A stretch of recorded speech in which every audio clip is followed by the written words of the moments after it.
episodios hemos estado tratando justamente este decreto legislativo 1589, ¿no? El 20 de enero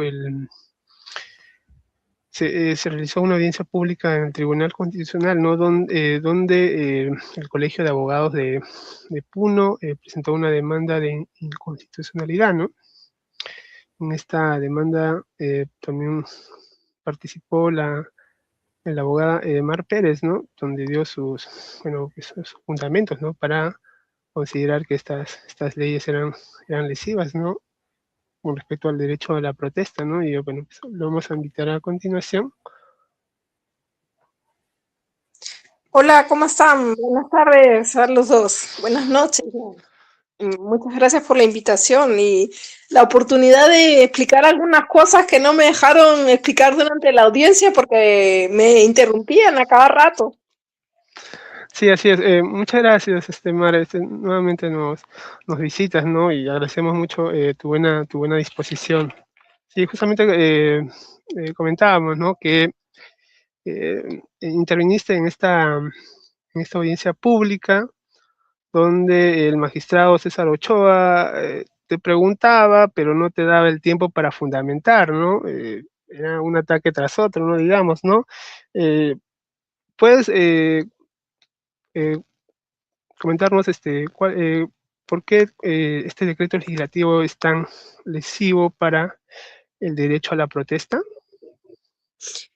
Mm, Lo que más se ha discutido en la opinión pública es que este decreto criminaliza la solidaridad con las marchas. Ha creado dos delitos nuevos, que son los delitos de colaboración a disturbios y colaboración al entorpecimiento de servicios públicos. Pero en realidad lo que hace es que se considera un delito apoyar con la entrega de bienes de cualquier tipo y dinero a los manifestantes. ¿Y eso qué significa? Que si ahora, por ejemplo, tú le llevas agua a la gente que se está manifestando, comida, si ayudas con una chanchita para la movilidad, ¿no? Como pasó con la gente del sur que hizo chanchitas para que se trasladaran las delegaciones a Lima, pues todo eso ahora se va a considerar delito. Y por otro lado también se incrementan las penas para delitos que ya existían, el delito de entorpecimiento al servicio de funcionamientos públicos y el de disturbios, que en realidad son delitos que no deberían existir tal y como están ahora ya, porque se consideran o criminalizan algunas acciones que en realidad son de protesta pacífica y que están protegidas por los tratados internacionales. Y ahí es donde se dio la pelea más fuerte o el momento más picante de la audiencia, ¿no? A ver, sí se entiende que hay acciones como los bloqueos de carreteras o las marchas que interrumpen el tráfico que generan molestias a otras personas, ¿no? Pero lo que yo trataba de explicar aquel día es que el hecho de que generen molestias no significa que sean protestas violentas, porque de acuerdo a la ONU, las protestas violentas tienen que ser protestas que generan daños graves a la propiedad o daños graves a las personas. Entonces, no necesariamente un bloqueo de carreteras genera este tipo de daños, ¿no? O sea, de por sí, un bloqueo de carreteras puede ser completamente pacífico. Y ya ahí viene siempre la respuesta cliché, ¿no? Es que mis derechos terminan donde empiezan los derechos de los demás, ¿no? Eso es lo que siempre dice la gente en estas situaciones, ¿no? Sí, justamente lo comentabas en tu columna en Hildebrand en sus 13. Es como incluso gente que es relativamente progresista despliega este tipo de argumentación. Pero este argumento en realidad es demasiado simple. En la vida real, todo el tiempo hay derechos que ceden en favor de otros derechos o en favor de intereses más importantes, ¿no? por ejemplo, hasta la propiedad se puede expropiar para construir una carretera en beneficio de todos, ¿no? Con una serie de garantías. La propiedad, que se supone que es el derecho sagrado, ¿no? En el sistema en el que estamos ahora, la propiedad puede restringirse en favor de intereses más importantes. Bueno, pues también pueden restringirse la libertad de tránsito o la libertad de trabajo en favor de intereses o derechos más importantes. Y justamente la protesta es más importante, ¿no? ¿Por qué? Porque la protesta es una herramienta para defender otros derechos. Es un derecho que está muy vinculado a la libertad de expresión. Hay mucha gente en el país que no puede acceder a los medios de comunicación, que no puede tener ni siquiera un espacio de streaming como el de ustedes, ¿no? Porque no tienen internet. O sea, hay mucha gente en el país que lo único que puede hacer para expresarse es bloquear una carretera, ¿no? Y entonces hay otros derechos como la libertad de tránsito que tienen que ceder, porque eso es precisamente parte de vivir en democracia y de vivir en una sociedad plural donde coexisten diferentes intereses y diferentes valores. La necesidad de ceder a veces, ¿no? Y eso es lo que yo trataba de explicar en la audiencia y les puse el ejemplo de la procesión del Señor de los Milagros. Se molestó ahí el magistrado en ese momento. Sí, pero en realidad es lo mismo. Si es que si partimos del supuesto de que vivimos en un estado laico, vivimos en un estado laico. El catolicismo no es la religión de todos los peruanos y peruanas. Hay evangélicos, hay ateos, ¿no? Entonces, sin embargo, entendemos que el Señor de los Milagros es muy importante para un sector de la sociedad y entonces soportamos todas las molestias que implica cuando sale el Señor de los Milagros. A nadie se le ocurre llevarse a toda la gente vestida de morado detenida a la comisaría, ¿verdad? O sea, es que sería, pues, ¿por qué? Porque se entiende que tenemos que ceder, porque están ejerciendo su libertad de culto, ¿no? Pues claro, el mismo hay una muestra de tolerancia por parte de la ciudadanía, ¿no? Frente a esta creencia, frente a esta festividad, ¿no? Entonces, uno cuestiona, ¿no? Si se está bloqueando las calles para este evento, ¿por qué de la misma manera no se puede tolerar el bloqueo de carreteras, ¿no? Para que se respeten ciertos derechos, ciertas demandas, ¿no? Claro, y algunos magistrados sí se quedaron pensando, ¿no? Y la presidenta Luz Pacheco dijo algo que merece la pena destacar. Ella dijo, bueno, podría ser, ¿no? Pero lo que pasa es que la Constitución exige un aviso previo, ¿no? La Constitución habla de el derecho a la reunión pacífica, pero con un aviso previo. Lamentablemente hay como que mucha confusión sobre el aviso previo y hay gente, es frecuente entre los fiscales y los policías y muchos ciudadanos también, ¿no? Que piensan que este aviso previo es una especie de autorización o es un permiso, pero no es eso, no es eso. Es un aviso nada más. Y si tú no avisas... No estás avisando, no estás pidiendo permiso. No necesitamos permiso de nadie para salir a manifestar. ¿Cuánta diferencia hay entre avisar y pedir permiso, ¿no? En estos casos, Mar, ¿nos puedes detallar? Claro, avisar es simplemente notificar previamente de que vas a salir a marchar. No estás pidiendo permiso, estás avisando. ¿Para qué estamos avisando? Pues para que las autoridades puedan hacer su plan de desvíos, por ejemplo, ¿no? Hacia dónde van a desviar el tránsito.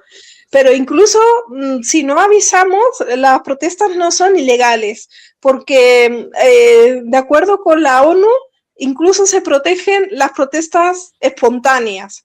Es que es lógico, ¿no? O sea, si pasa algo muy, muy importante, muy grave ahora mismo, y la gente se autoconvoca por las redes sociales para salir a marchar, tienen todo el derecho de hacerlo, no necesitarían esperar 3 días a que las autoridades hagan su trámite, su planificación. Más bien las autoridades tienen la obligación de facilitar las protestas, ¿no? Lamentablemente, lo que tenemos ahora en Perú es lo que se llama la solicitud de garantías, ¿no? La solicitud de garantías, y muchas autoridades han confundido esa solicitud de garantías con una autorización. Y no es así, de acuerdo a los estándares internacionales. Falta capacitación, pero también tiene que ver con una ideología autoritaria que hay en las autoridades, incluso en la ciudadanía, ¿no? Muchas veces yo conversaba con algunas amigas hace unos días y me contaban que en la marcha de los 3 suyos, de los 4 suyos, la gente podía marchar en la Plaza de Armas. Y ahora no se puede marchar en la Plaza de Armas. La Plaza de Armas está permanentemente vallada. A veces no se puede ni caminar por la Plaza de Armas. Es más, hace unos años era normal marchar en la Plaza San Martín, ahora cada vez es más difícil, ¿no? Y pasó, en el 2023 vimos esas imágenes horribles de cómo lanzaban a las señoras aymaras como si fueran costales de papas por subir a las gradas de la Plaza San Martín, ¿no? A mí me preocupa mucho esto, o sea, es como que cada vez estamos perdiendo más espacios y lo peor es que nos estamos resignando a eso. Es como que nos está pareciendo normal que nos arrebaten los espacios públicos. Como que se está normalizando esto, ¿no? Sí, incluso también otro ejemplo que se podría poner o se habría podido poner es el hecho de que también se cierren las calles para que ciertas autoridades pasen, digamos, ¿no? Con las liebres y todo, ¿no? Entonces, eso también sería, pues, o sea, yo tengo el derecho a pasar, tanto como esta autoridad, ¿no? Pero ellos sí pueden cerrar la calle y pasar, ¿no? Volviendo un poco a la audiencia, yo veía mucha, no sé si falta de claridad o confusión en cuanto a los términos, a las categorías, ¿no? Por ejemplo, mencionabas lo de violencia, ¿no? Cuando una marcha es violenta, ¿no? Y eso, ¿no? Y también lo otro de afectación, esa parte también, cuando hay una afectación, si tomar una carretera, ahí hay una afectación para este servicio, o si implica más que todo romper la carretera, o bueno, no sé, ¿no? Quisiera que nos aclares un poco esto en tanto a tener claras las categorías, ¿no? Porque si están un poco aguadas las definiciones, esto permite que se pueda abusar, ¿no? También de la ley, ¿no? Sí, tienes toda la razón. Lo que protege las leyes y los tratados son las protestas pacíficas. Las protestas pacíficas son las que no son violentas. ¿Cuáles son violentas? Solamente se habla de violencia cuando hay daños graves a la propiedad o daños graves a las personas. Todo lo demás es pacífico. También los bloqueos de carreteras son pacíficos. Ahora, en los bloqueos de carreteras se pueden afectar derechos. Pero esas afectaciones quiere decir que podemos en nuestro ejercicio del derecho a la protesta afectar derechos de terceros. Eso está permitido siempre y cuando se haga de manera proporcional. ¿Qué quiere decir? A ver, el test de proporcionalidad es una herramienta jurídica que, para que entienda la audiencia, te permite poner como en una balanza en cada uno de los platillos los derechos que están en juego, ¿no?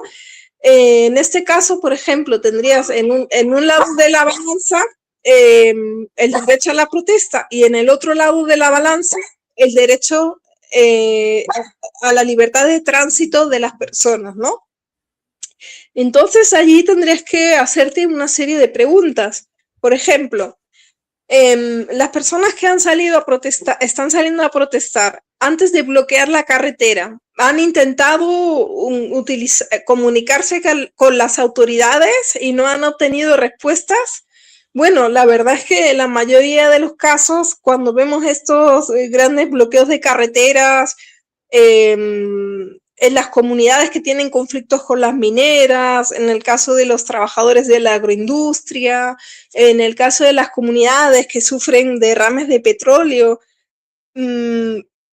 siempre antes de salir a bloquear una carretera se mandan memoriales, se trata de sacar pronunciamientos, comunicados y de hablar directamente, ¿no?, con las autoridades, de pedir reuniones, y esto no funciona. Y como no funciona, es que la gente no tiene otra alternativa que salir a bloquear la carretera. Entonces, esta pregunta de la necesidad de la restricción queda superada, ¿no? Después, podrías como poner en una balanza cuál es la gravedad de las afectaciones. Por ejemplo, si tú pones en una balanza la situación de los niños que viven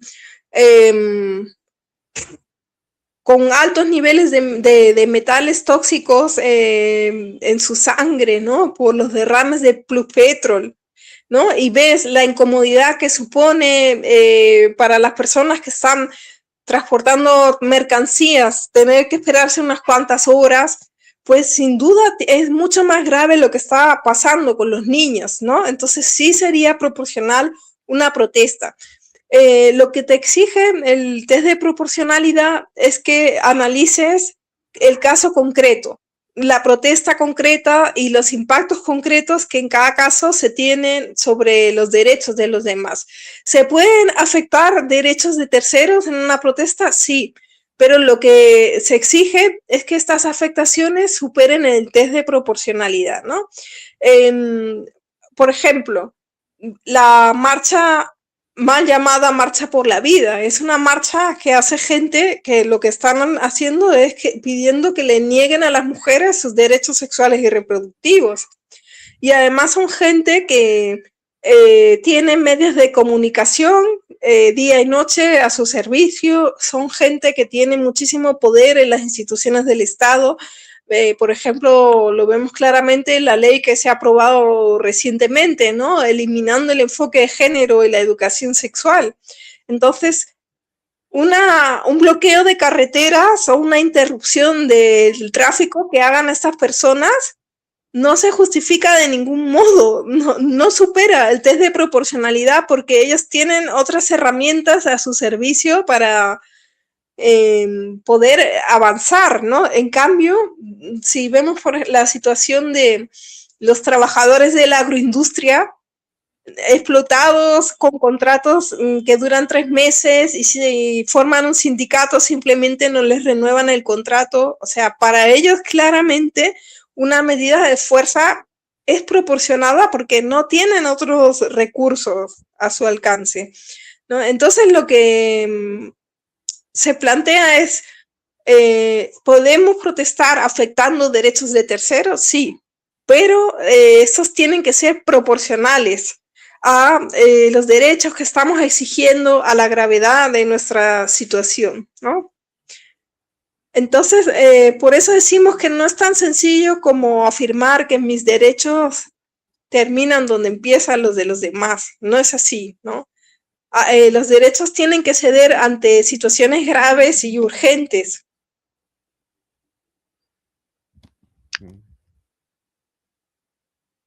Tu micrófono está apagado, Jonathan. En la audiencia pública citabas la observación general 37, ¿no?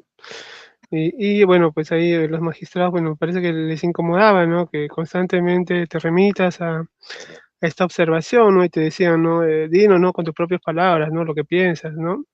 ¿Puedes señalarnos la importancia, ¿no?, de esta observación del Comité de Derechos Humanos de la ONU? Sí, mira, el Comité de Derechos Humanos es un comité que se dedica a interpretar y a velar porque se cumpla el Pacto Internacional de Derechos Civiles y Políticos, ¿no?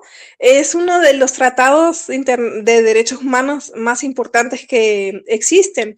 Entonces, este comité, como una forma de impulsar el cumplimiento del tratado, lo que hace es aprobar observaciones generales, donde desarrolla el contenido de algunos artículos de este tratado. Y una observación, y en la observación general 37, lo que hace el comité es explicar en profundidad todos los detalles de la libertad de reunión pacífica. Esta observación general número 37 es un tesoro, o sea, es algo que todos los ciudadanos informados deberíamos conocer. Y más aún los operadores de justicia, porque como ustedes discutían hace un rato, la Constitución les exige a ellos interpretar nuestros derechos, interpretar nuestras leyes de conformidad con los tratados internacionales de derechos humanos. Entonces, no es algo opcional, es que el Tribunal Constitucional está obligado a interpretar las leyes y la Constitución de acuerdo con la observación general número 37. Y bueno, esta observación nos detalla muchos derechos y nos da muchas precisiones interesantes sobre el desarrollo de la protesta pacífica. Por ejemplo, miren qué cosa tan interesante dice. Las personas tenemos derecho a cubrirnos la cara durante las manifestaciones por temas de expresión, ¿no? Por ejemplo, para usar un disfraz que tiene alusivo a los motivos de la marcha, o también por temas de protección. Si estamos en un espacio donde cada vez se usan más, por ejemplo, los mecanismos de reconocimiento facial, o ya ha pasado que a algunas personas manifestantes se les ha grabado durante las marchas y luego han sacado sus caras en los medios de comunicación, pues la observación general número 37 dice que tenemos el derecho de ir a una protesta con el rostro cubierto, que eso no deslegitima para nada nuestra participación. Y es importante conocer esto, ¿no? Porque muchas veces se dicen cosas como, ¿y por qué se tapan la cara? ¿Qué han ido a hacer? ¿No? Es como un motivo de sospecha que una persona vaya a una protesta con el rostro cubierto cuando eso es algo que está totalmente amparado en los estándares internacionales. Nos habla también, por ejemplo, de los famosos ternas, de los agentes encubiertos, ¿no? Dice que no se deben usar policías vestidos de civil en las protestas, salvo casos muy excepcionales y justificados por escrito previamente, ¿no? Lo cual coloca al gobierno peruano en una situación muy grave de incumplimiento, ¿no? Nos detalla también, por ejemplo, en qué casos se puede el gobierno suspender el derecho a la protesta. Vimos cómo muy alegremente durante la pandemia se trató de impedir que la gente salga a manifestarse, pero eso no estaba justificado porque era suficiente con exigir que la gente usara mascarillas y guardara la distancia social, ¿no? Durante las marchas. Y así, hay muchos detalles, dudas que nos surgen sobre cómo deben las autoridades proteger el derecho a la protesta. Las contramanifestaciones, ¿no? Lo vemos mucho ahora, por ejemplo, que sale una protesta y salen gente que piensa lo contrario a manifestarse también. La resistencia y todos estos grupos, ¿no? Y la observación general número 37 habla también de eso y dice que el Estado está obligado a proteger a la marcha de los contramanifestantes y permitir en la medida de lo posible que las dos marchas se lleven a cabo, pero sin que haya choques entre las dos. Una tarea difícil, delicada, pero las autoridades están obligadas a hacerlo, cuando lo que normalmente hacen es simplemente mirar para otro lado mientras la gente de la resistencia violenta a las otras personas, ¿no? Nuevamente están violando sus obligaciones. El tema de los controles de identidad antes de las marchas. La observación general número 37 cuestiona gravemente esta práctica y considera que es intimidatoria y que tiene un efecto de inhibición sobre el derecho a la protesta pacífica.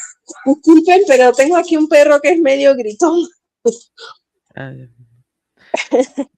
Sí, otra cosa que quería, justo por el momento de la marcha, ¿no? Como que ahorita la pregunta me ha surgido, ¿no?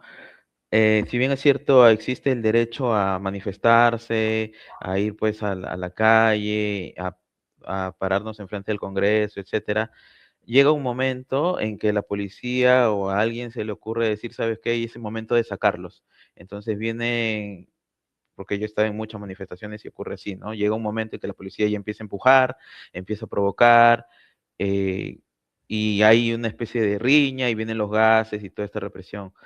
En ese sentido, también surge la respuesta por parte de los manifestantes, ¿no? Eso legalmente, ¿cómo se ve? Si lo que yo debo hacer es, miren, ya me está empujando la policía y ya se acabó mi derecho de protesta y me voy a mi casa, o tengo el derecho de plantarme y quedarme o tratar de quedarme, no sé, ¿cómo iría esto en la parte del aspecto legal, tanto en Perú y, bueno, en la situación internacional? Claro, lo que no podemos hacer es agredir a la policía, pero resistir a una orden que es manifiestamente ilegítima, sí lo podemos hacer, ¿no?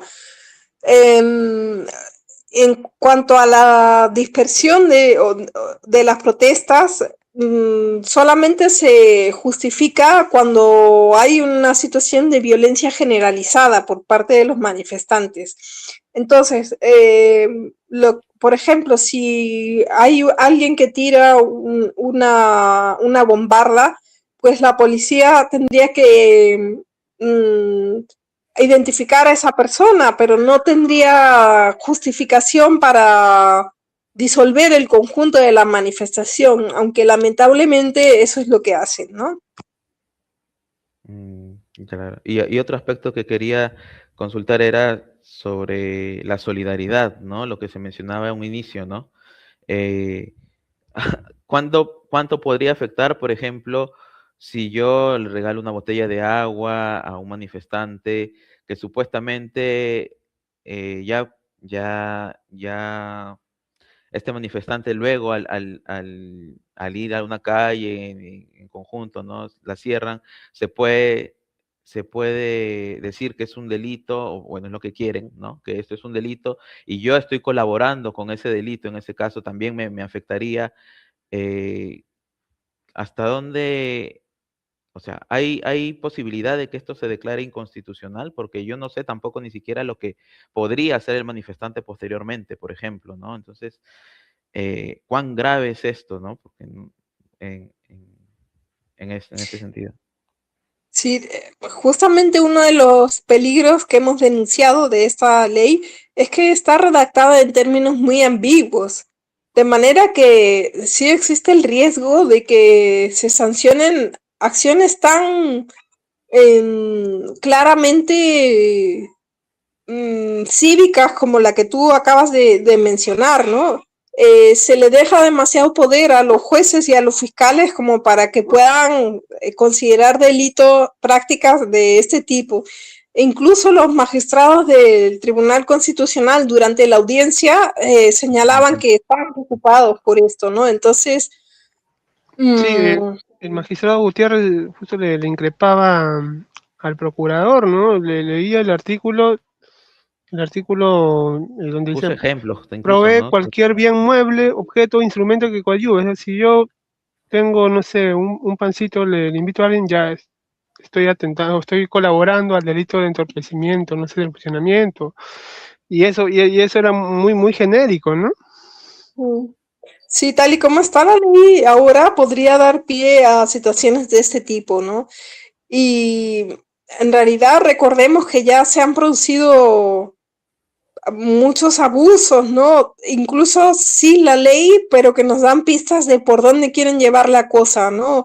En este caso de la profesora eh, Janet, Janet, sí, y Cirilo, no recuerdo sus apellidos ahora, ¿no? Pero que los dos los presentaron en los medios como los financistas de las marchas y Janet tenía en su poder 1.000 y tantos soles, ¿no? Y el otro señor tenía 2.000 y tantos y era un tema de una colecta que habían hecho en la comunidad, pero les pidieron prisión preventiva incluso, ¿no? Entonces vemos que eso es lo que están buscando, ese es el tipo de situaciones que quieren perseguir, ¿no?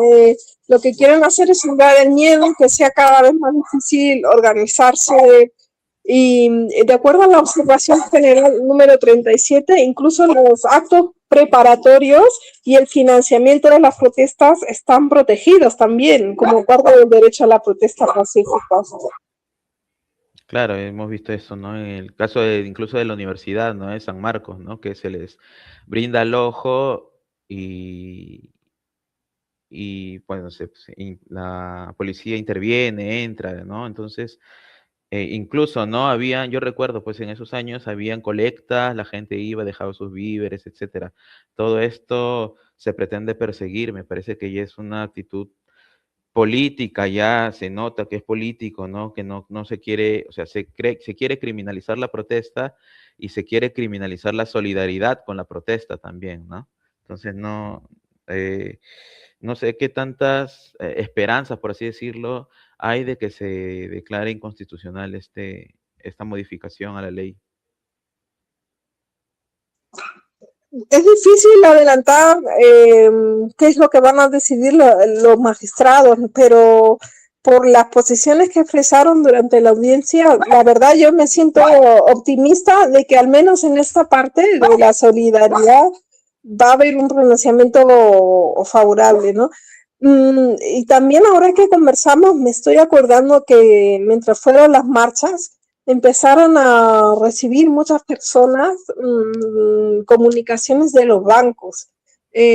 Personas que conozco que estaban como haciendo fundraising, se llama, ¿no? Bueno, es una palabra un poco guachafa, pero como recogiendo fondos de amigos, de sus organizaciones en otros países para poder apoyar las movilizaciones, y recibían algunas cantidades pequeñas en sus cuentas y les empezaron a llegar correos de los bancos pidiéndoles explicaciones sobre el origen de los fondos, ¿no?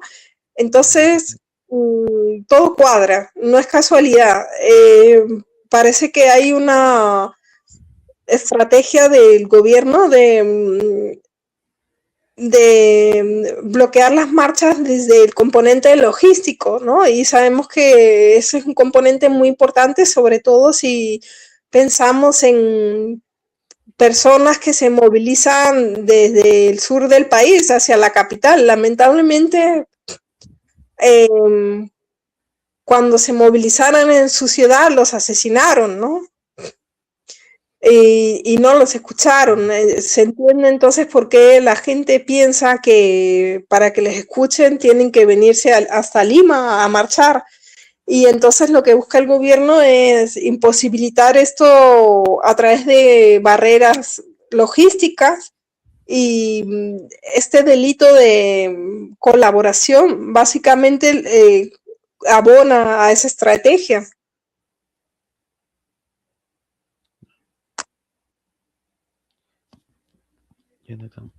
Sí, para ir terminando, quería consultarle sobre reciente fallo de los jueces del caso Callara. ¿Cuál es su apreciación al respecto? Como estaban contando ustedes, coincido plenamente, ¿no? En su parecer. En lugar de declarar que que va contra los tratados internacionales la prescripción, lo que hacen es sacarse un cómputo de la manga para, sin tener que acudir al control de convencionalidad, continuar adelante con el proceso, ¿no? Y entonces lo que da la impresión es de que todas estas acciones intimidatorias que ha protagonizado Rospigliosi y otras personas del régimen, pues están dando su resultado, ¿no? El resultado que se buscaba, que están realmente logrando sembrar el temor en los jueces. Y pensemos, por ejemplo, en el caso de Guatemala, donde hay una gran cantidad de, sobre todo fiscales y jueces, que han estado luchando contra la corrupción y que posteriormente y que ahora ellos mismos están en las cárceles y están en unas condiciones realmente terribles, en aislamiento, en celdas de muy pocos metros cuadrados, ¿no? Digamos que el siguiente paso podría ser ese, si es que las cosas no cambian durante las próximas elecciones.